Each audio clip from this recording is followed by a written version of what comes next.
Hey everyone, Chris here with SupplySpy. Today I'm going to talk about who the tool is for, what it actually does, and then I'll jump into the system and show you how to use it. So SupplySpy was created for professional Amazon sellers who've chosen to utilize the wholesale sourcing method. It's a web-based software tool that streamlines product research and analysis, allowing its users to quickly identify profitable products by comparing Amazon data to supplier data.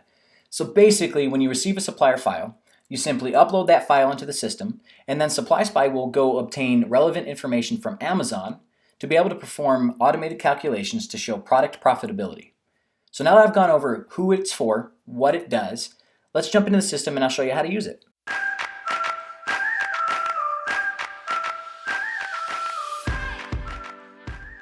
Once you get logged in, the first thing you're going to want to do is click on the Settings tab at the top. In this general section is where you'll tell the system the costs associated with getting your products to Amazon. You can do this by price per pound or a percentage of price. Once that's saved, you'll click on the API tab and you'll follow the step-by-step instructions on how to activate the API. This API allows SupplySpy to retrieve data from Amazon specifically for the products you have imported. Once it's activated, we're ready to start importing. Now that we're ready to import a file, we'll want to make sure that the file contains at least a UPC column, a price column, and a product name column. These are required by SupplySpy for a successful import. So I'm going to open up a file and show you that this is a typical supplier file. So we don't need to filter this out, we don't need to organize it or anything. We just want to make sure that it has the minimum requirements set forth by SupplySpy. So we're looking for product name, which we see here. We are looking for a UPC, and then we are looking for price, which we see here. So we know that this file contains the minimum requirements and we can go ahead and get it imported. To import a supplier file, click My Suppliers at the top.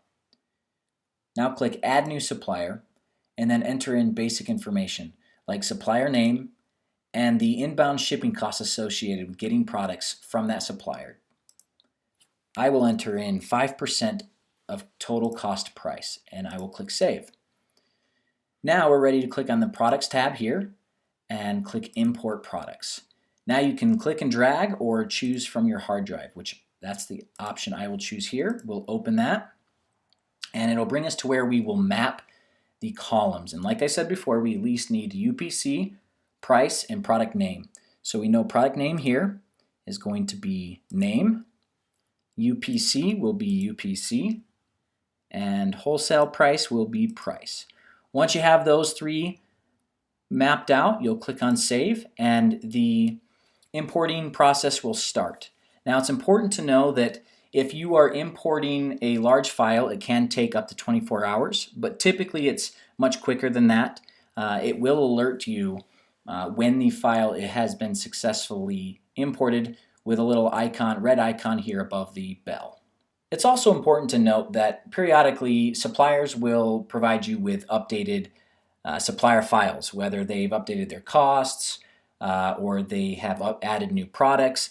SupplySpy understands this, and instead of you having to go in and delete anything, you just go through the same import process. And what it will do is it will recognize any changes to existing products as well as add new products that aren't currently within the database, making it very easy to manage revised supplier files. Okay, so that import file that I chose had about 1,300 products within it, and it took about 3 to 4 minutes for the system to complete the import and give me this icon here showing me that it is ready for review. So you'll click on this and you'll see the status. It says product import completed, and we can go ahead and click on it, and it's going to show us all of the UPCs, all of the matched ASINs, and products within that specific import. So now that we know we've successfully imported the products, we're ready to break down and analyze the data. Let's do this by clicking ASINs. Here you'll find a product list of all the products you've imported, detailed product information, as well as really powerful filters that allow you to quickly filter out any of the products you're not interested in and focus on the products you're mostly interested in. While scrolling through this list, I can see that I've got quite a few products. However, they seem to be all over the map. Some showing a profit, some showing a loss, some with really good sales rank, and others with not so good sales rank. So what I want to do is utilize the filter functionality that SupplySpy offers. And this really allows me to set a few parameters so that I can pull a list that I'm going to be more interested in looking at. To do this, let's just set a couple of quick parameters. Let's say we want to have a list of products that have a minimum of 10% ROI or return on investment. And we won't set a cap, so we'll leave the to field empty. Obviously, the higher ROI percentage, the better. So we'll leave this empty for this example.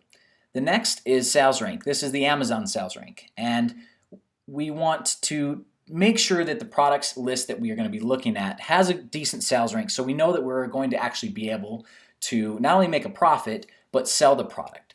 So for this, let's set a 30-day average filter from 1 to, let's say, 75,000. So I think those are two parameters that are going to give us a decent list to where we can really start to dive and start our product analysis.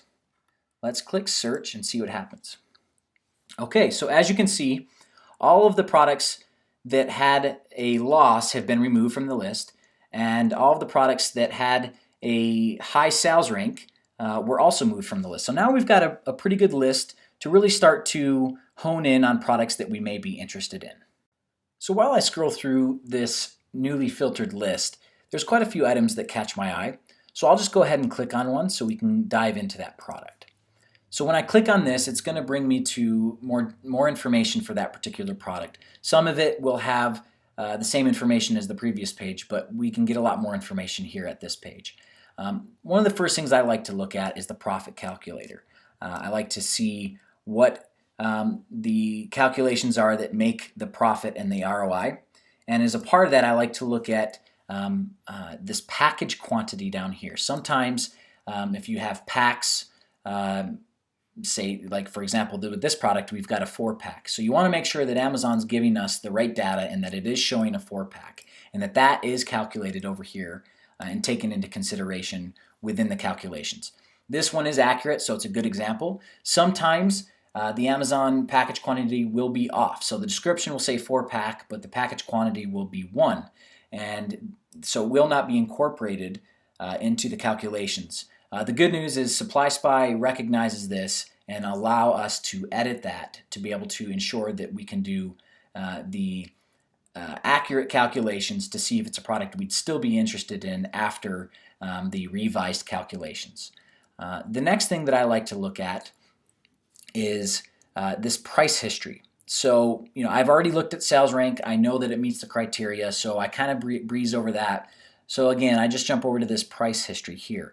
I want to know that the product that I'm looking at and possibly going to invest in is not going to fluctuate so much with the price that I can sell it for. So this price history is related to the buy box, what it actually sells for on Amazon.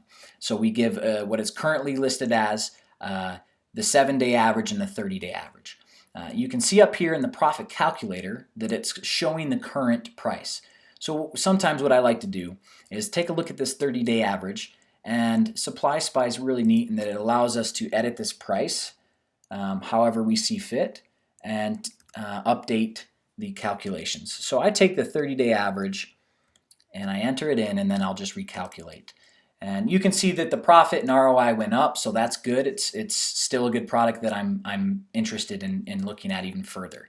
So the next step that I want to do is I've got the 30-day average on the sales rank and the 30-day price history, but if I'm really trying to reduce my risk, I want to look at as much history as I possibly can for each product. And so I go to this metrics tab here, and this gives me a lot of that same information, just dates it further back. So they started tracking this back in May 25th, 2018. And so we have history with regards to sales rank and buy box price and number of competitors dating all the way back to last year. So we can see that it started off kind of rough from where we first started tracking it, but it's gone down quite a bit, and the sales rank is been consistent. Consistently within the 10 to 15 to 10 to 20,000 rank, which is pretty good, especially for this category. The price does not seem to fluctuate that much, so that's another good sign. We don't want to really invest in a product that's going to fluctuate a whole lot. It's tough to predict and it's tough to forecast. The competitors seem to fluctuate a little bit, but nothing that's too alarming.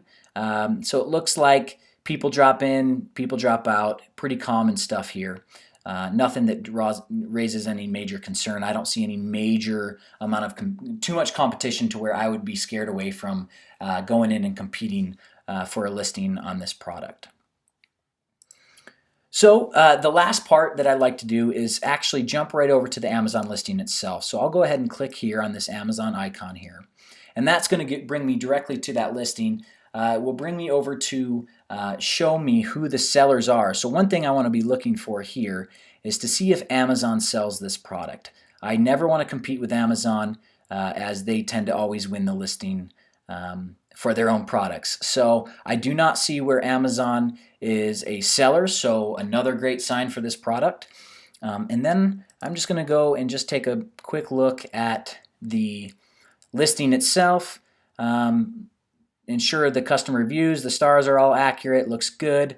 Overall, this looks like a really good product, one that I would add to my potential investment list if I'm building one.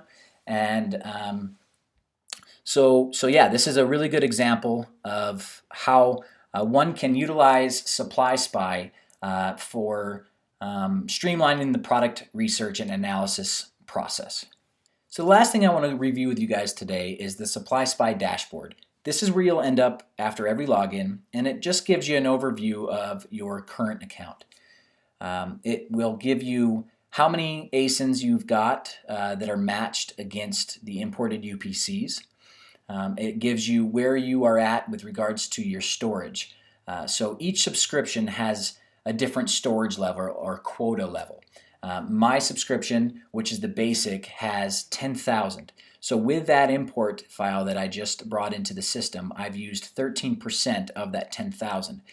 As I get closer to the 10,000 mark, I may want to think about upgrading my subscription to a larger storage plan.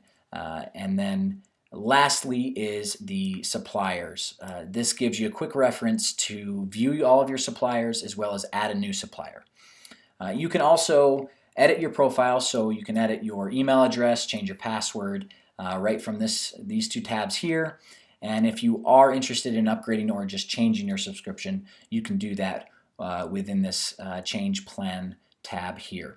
Alright guys, that's all I've got for you today. I hope you've enjoyed this video. If you have any questions, please reach out to us directly or just leave a comment here and I'll be sure to answer you back. Happy selling!